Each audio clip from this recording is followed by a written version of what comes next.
Shalom. Before I begin, I want to give all praise, honor, and glory to Yahweh, Bahashim, Yahweh Shai, Bahashim, Rakah, Kodash, and double honors to the apostles and to the elders of Great Millstone, from which I learned this truth.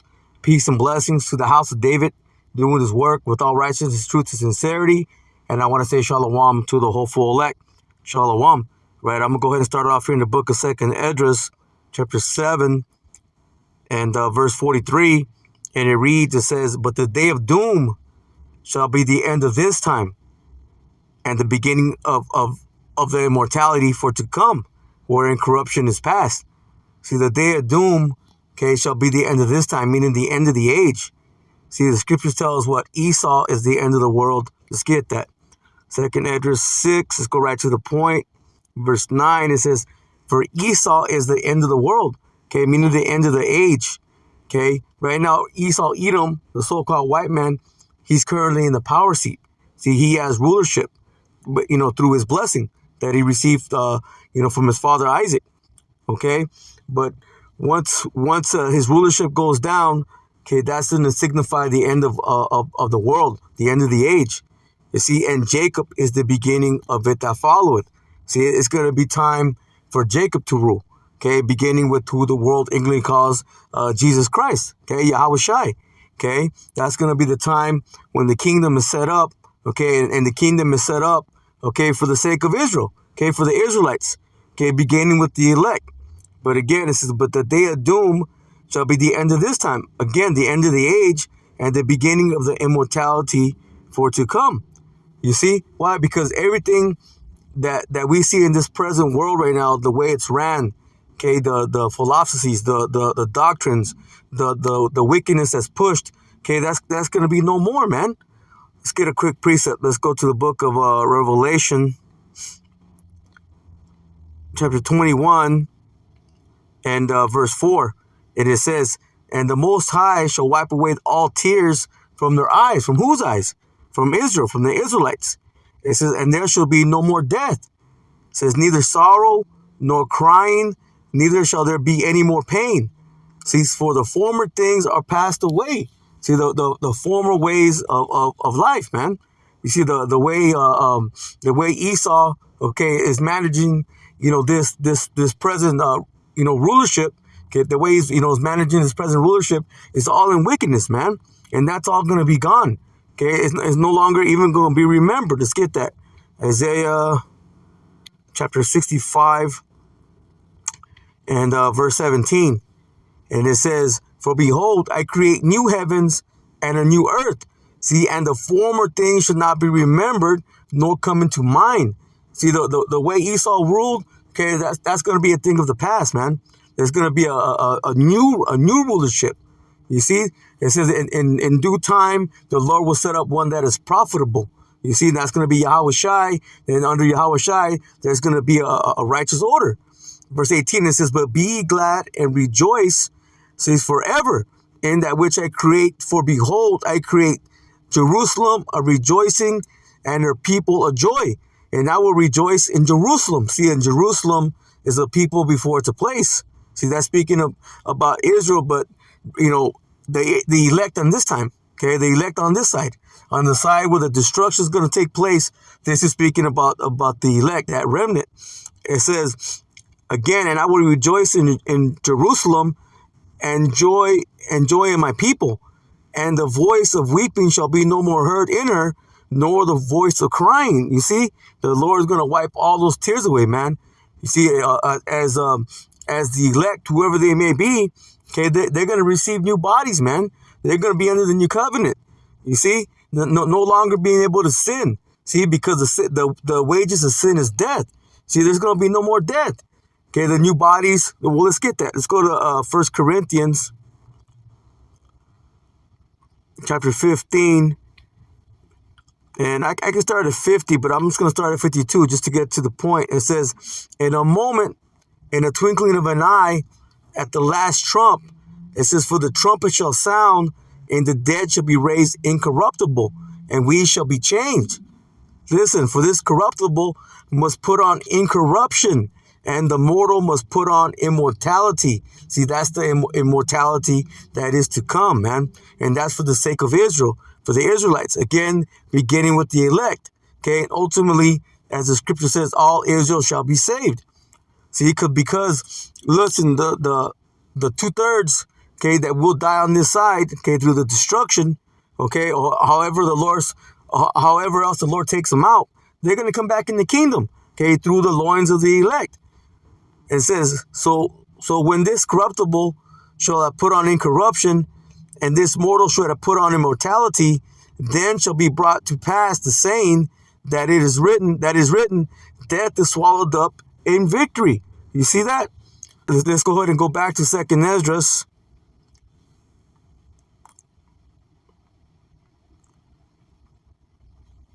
Chapter 7. And let's read verse 43 again. As it says, but the day of doom shall be the end of this time. Again, the end of the age. It says, and the beginning of the immortality for to come. See, that's going to be for the sake of Israel. Okay, having the new bodies, being in the new covenant. Okay, not being able to go off anymore. You see, not being able to sin anymore. It says, wherein corruption is past. See, the way that Esau has ruled, okay, at this time, it's going to be no longer, man. That's all going to be gone. Okay, it's not going to be any more corruption, man. The Lord said, "What I will make a new heavens and a new earth, wherein dwelleth righteousness." Okay, that's in 2 Peter the 3rd chapter. You see, verse 44 it says, "Intemperance is at an end." See, intemperance going into what? What does intemperance means to what? Well, let's look it up. Let's go. Let's look it up just so we can get it.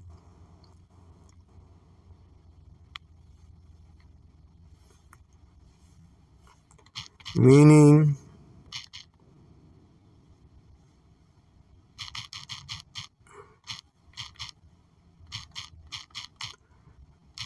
of intemperance.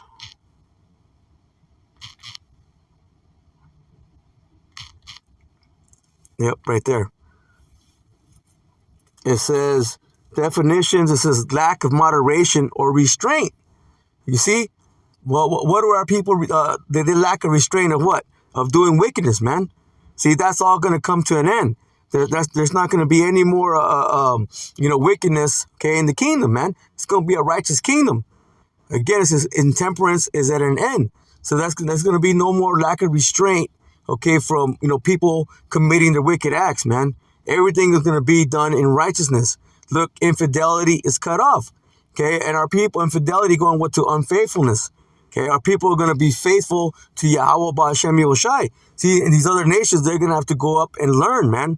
They're going to learn, okay, to worship the true power. And if they don't, okay, they're going to be judged according to what? To the law, statutes, and the commandments.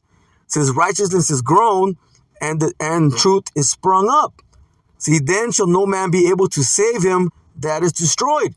So whether that's the 2/3, okay, whoever they may be, or if that's these other nations, or especially Esau, Edom, okay, you got all these wicked Israelites, okay, and you have these wicked Christians, okay, and that Christian mindset, okay, they're trying to save Esau, man. They're trying to save the so-called white man, but they can't do it.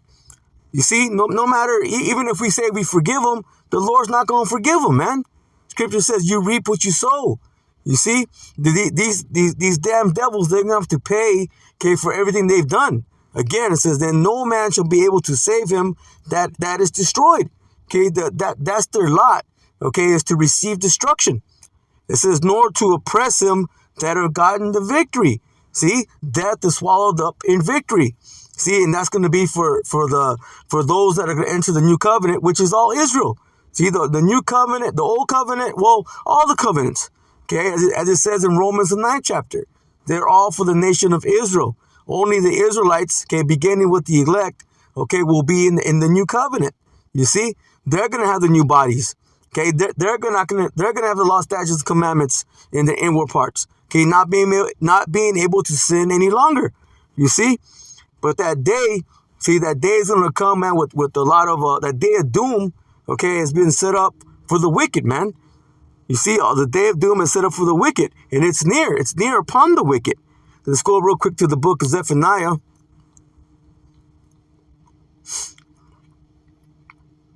chapter 1, and let's go to verse 14. And it says, see, the great day of the Lord, Yahweh Ba'ashem Yahushai, is near. See, that's going to be the day of doom.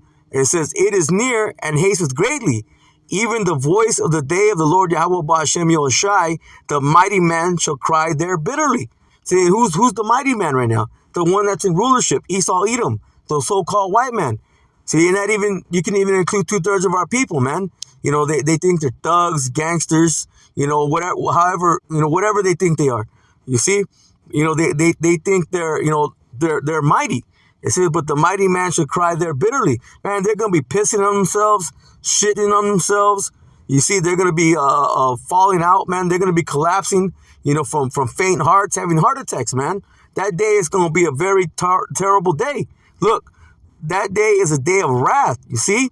A day of trouble and distress, a day of wasteness and desolation. The Lord's going to be bringing a lot of destruction, man, from those missiles and from the chariots. It's just a day of darkness and gloominess, a day of clouds and thick darkness. You see? Hey, but that's what's getting ready to come upon the wicked, man. The day of doom is near upon the wicked. Let's go to Job. Job asks this question. Look, Job chapter 31 and verse 3. And it says, is not destruction to the wicked? And the answer is yes. It's written, man. It says, and a strange punishment to the workers of iniquity. Okay, those that are committing sin upon sin, man. And all these devils are guilty. Okay, beginning with Esau, Edom, the other nations, and even 2/3 of our people, man. The punishment is already written. Okay, they're going to be destroyed when the Lord brings his wrath. Let's stay here in Job. Let's go to the 21st chapter. And let's go to the 29th verse. And it says, have ye not asked them that go by the way? And do ye not know their tokens? That the wicked is reserved to the day of destruction. You see, they shall be brought forth to the day of wrath. See, the Lord's getting ready to bring that punishment, man. It says, who shall declare his way to his face? Who shall repay him what he had done? You see, and it's the Lord, Yahweh Ba'ashem Yahushai, man. He's going to use his son, okay, to bring that destruction, to repay this devil for everything that he's done, okay, to the children of Israel. You see? And right now the Lord is using, okay, you know, the ministry of the prophets, hey, to declare to this damn devil's face. See, and to these nations and even to 2/3 of our people, telling them, hey, that they're wicked. You see, and they're going to be destroyed when the Lord comes back to deliver his people, okay, and bring destruction, okay, to the wicked of the earth. You see? Let's go to Ecclesiasticus, because this destruction, okay, was set up for the wicked, you know, for Esau, Edom. But 2/3 of our people, okay, they're going to have to take part in that. And even these other nations, hey, they were set up to be destroyed. Ecclesiasticus chapter 40, and let's go to verse 8. And it says, see, such things happen unto all flesh, both man and beast, and that is sevenfold more upon sinners. It says, what things? It says such things. It says what things? It's going to tell you. Death and bloodshed, strife and sword, calamities, famine, tribulation, and the scourge. Listen, these things are created for the wicked, see, and for their sakes came the flood. You see? See, these things happen to all men. Okay, we all have to go through different things, calamities and you know, famines and swords and bloodshed. I mean, everybody has to go through that. Okay, but it's going to come in completion, sevenfold. Okay, to the sinners of the earth, man. Now we know that Israel, okay, those are the only ones that can truly sin, because only Israel was given the law. Okay, but these devils have taken the law. Okay, you know, they taken it upon themselves, man. With that Psalms 50, let's get that real quick. Then I'll come back and I'm gonna read this again. Psalms the 50th chapter, and let's go to verse 15. It says, verse 16. It says, but unto the wicked the Most High saith, what hast thou to do to declare my statutes, or that thou shouldest take thy covenant in thy mouth? See, and that's exactly what they do, man. You know, they use it in their judicial system. You see, they swear upon the Bible. See, now that they've done that, guess what? now they're going to be held guilty, okay, for what they're doing, man, for the wickedness. It says, seeing that thou hatest instruction and castest my words behind thee. See, they don't follow the law, statutes, commandments. They go contrary, okay, to what the scripture says. And that's these damn devils. It says, when thou sawest a thief, then thou consentest with them, and hast been a partaker with adulterers. See, and that's exactly what they do, man. They push adultery. Okay, they commit a spiritual adultery by worshiping other gods. It says, thou givest thy mouth to evil, and thy tongue frameth deceit. Thou sittest and speakest against thy brother. Thou slanderest thy own mother's son. See, was not Esau Jacob's brother? You see? And that's exactly what they do, man. It says, these things hast thou done, and I kept silence. Thou thoughtest that I was altogether such as one as thyself. See, and the Lord was with them. All that manifest destiny, and how the Lord had the chariot lead, Christopher Columbus, okay, to the Americas. You see, the Lord was with them in regards, okay, for these devils that come here, so that the nation of Israel could receive punishment. See, Judah and Israel were oppressed together. See, right? That's Jeremiah 15:33. See, we were brought here for correction. See, these devils thought that the Lord was with them. You see, but the real manifest destiny is getting ready to come, when these devils are going to have to pay for everything they've done. It says, but I will reprove thee. Listen, see, right now he's being reproved. Again, like I said, who shall declare it to his face, man? He's being reproved, okay, by his voice, by the prophets. See, and set them in order before thine eyes. Set who in order? The Israelites. See, the Lord is gathering his people, okay, through this word. The Lord is gathering his people, okay, through the Spirit. You see? So let's go back to Ecclesiasticus chapter 40. And I'm going to read verse 10 again. And it says, these things are created for the wicked, and for their sakes came the flood. You see? And that's why the Lord had to what? He had to bring those waters to destroy the earth during what? The first death. But now the Lord is going to what? He's going to bring the second death through fire. Let's get that. That's 2 Peter chapter 3. And let's go to verse 6. And it says, whereby the world that then was, being overflowed with water, perished. So the first death.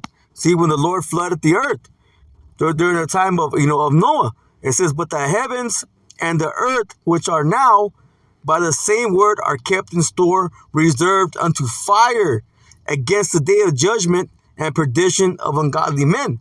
So this time the Lord's gonna he's gonna burn, man. He's gonna bring he's gonna bring that burning fire. You see. And now we know the whole world is not going to, the Lord's not going to burn the whole earth, man. The whole earth is not going to be destroyed. Scripture says that the earth abideth forever. But there's going to be a lot of areas, especially here in America, Babylon the Great, okay? And we know the land of Israel's got to be cleansed. And wherever else the Lord has allotted destruction, hey, man, there's gonna come a great destruction. See, that's going to be the day of doom, man. See, for the wicked that are upon the earth, especially here in America, Babylon the Great. You see? But let's go. Let's get a couple more. Let's go to the book of Psalms. Then I'm gonna close out. The day of doom, it draws near upon the wicked. Let's see, Psalms.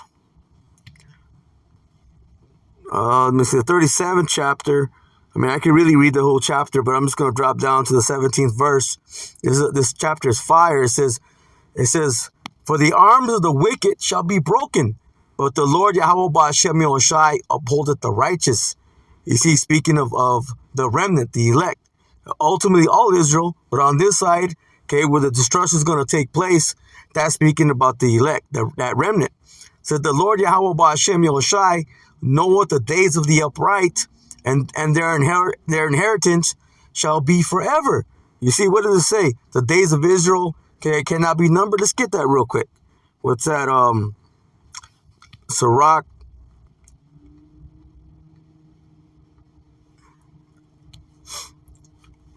Sirach, the 37th chapter.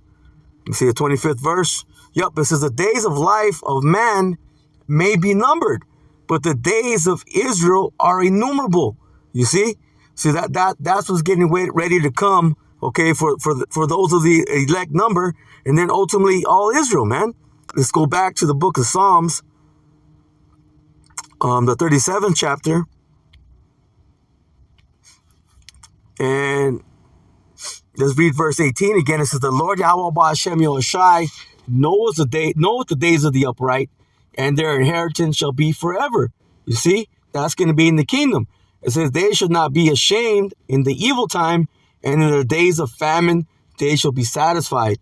See, when Jacob's trouble fully hits, when Jacob's trouble hits its full, its height, man, the elect, whoever they may be, hey, man, they're not going to be ashamed in that time, the evil time, the bad times that are getting ready to come upon the earth. See, in the days of famine, hey, my servant shall eat, my servant shall drink. It says, "But the wicked shall perish, and the enemies of the Lord Yahweh Ba'Shem Yahushai shall be as the fat of lambs. They shall consume, see, into smoke shall they consume away." Meaning they're going to be a part of that big that big barbecue, man. Isaiah the 34th chapter. You see that they're going to be part of that pot, man, full of all the nations, man. Okay, you're going to have the Esau. Okay, you're going to have the other nations, and you're going to have 2/3 of our people, man. They're going to be a big sacrifice unto the Lord. Again, for what? For their wickedness. You see? So let's go down to, I'm going to jump down to the 34th verse. And it says, again, I could read the whole chapter, but, I'm just going to go jump down to the 34th verse. It says, "Wait on the Lord, Yahweh Ba'Shem Yahushai, and keep his way, and he shall exalt thee to inherit the land. When the wicked are cut off, thou shalt see it." See, what did it say in Psalms, the 91st chapter? "Only with thy eyes shall thou see the reward of the wicked." You see? Verse 35, it says, "I have seen the wicked in great power and spreading himself like a green bay tree." See, and that's these devils, man, gaining all this prosperity, okay, through the earth. But that's their blessing. See, their blessing through Isaac, okay, was what? To have the fatness of the earth and the dew from heaven. See, and that's exactly what these devils have done, man. They prospered, okay, even though they're the wicked, they still prospered in this time. They're in their blessing, see? And the green bay tree was known to be very a huge tree, man. And that's exactly what these devils have done, man. They've grown and they've prospered everywhere, you see. But they've brought wickedness upon the earth. Look, it says, yet he passed away, and lo, he was not. Yea, I sought for him, but he could not be found. Because ultimately, hey, these devils going to be done away with. See, Obadiah 1:18, man. They're going to be put into that big bonfire and ultimately done away. It says, "Mark the perfect man, and behold the upright, for the end of that man is peace." See, speaking about the Israelites, okay, the elect, beginning with the elect, the perfect man. Now, we're not perfect. I'm saying we, as Israelites, okay, Lord's will, we be part of the elect number. I'm saying it with all humility. If we be a part of that number, hey, we're not perfect because of anything we've done. No. Psalms 32. Let's get that real quick. Then I'll come back. What's that? Psalms 32. Yep. It says, "Blessed is he whose transgression is forgiven, whose sin is covered." See, this is speaking about the elect, that remnant. I'll read that again. It says, "Blessed is he whose transgression is forgiven, whose sin is covered." Verse 2, it says, "Blessed is the man unto whom the Lord Yahweh Ba'Shem Yahushai imputeth not iniquity, and in whose spirit there is no guile." You see, this is speaking about the elect, man. There's going to be certain men, the Lord's going to look past their sins, man. You see, and nobody can question it. What does it say in Romans 9th chapter? "Who art thou, O man?" Okay, who art thou, O man, man? To question it. You can't question it. You see, I shall have mercy on who I shall have mercy on. You see. But let's go back to Psalms the 37th chapter. So the Lord's going to have mercy upon his elect, whoever they may be. A Lord's will, we be a part of that number. Where'd I leave off at? Yeah. Again, it says, "Mark the perfect man, and behold the upright, for the end of that man is peace." And ultimately, that'll be all Israel. But that's speaking about the elect on this side. It says, "But the transgressors shall be destroyed together. See, on this side, okay, those that had committed wickedness, and man, they're gonna be destroyed. See, that includes again 2/3 of Israel. You see, these wicked nations and the violent man, Esau, Edom. See, the devil. It says again, but the transgressor shall be destroyed together. The end of the wicked shall be cut off. See, their wickedness will come to an end, man. There's gonna be a kingdom that's gonna be established, which will be in righteousness.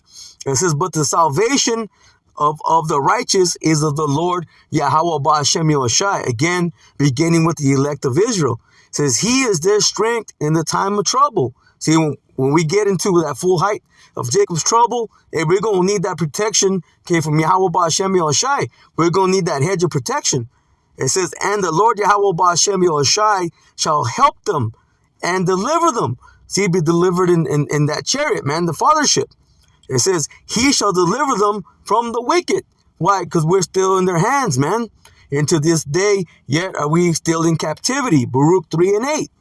It says, and save them. See, receive salvation. Lord's will, we be amongst that number because they trust in him. See? And that's why we gotta trust, see, in these words of Yahweh Ba'ashem Yahushai.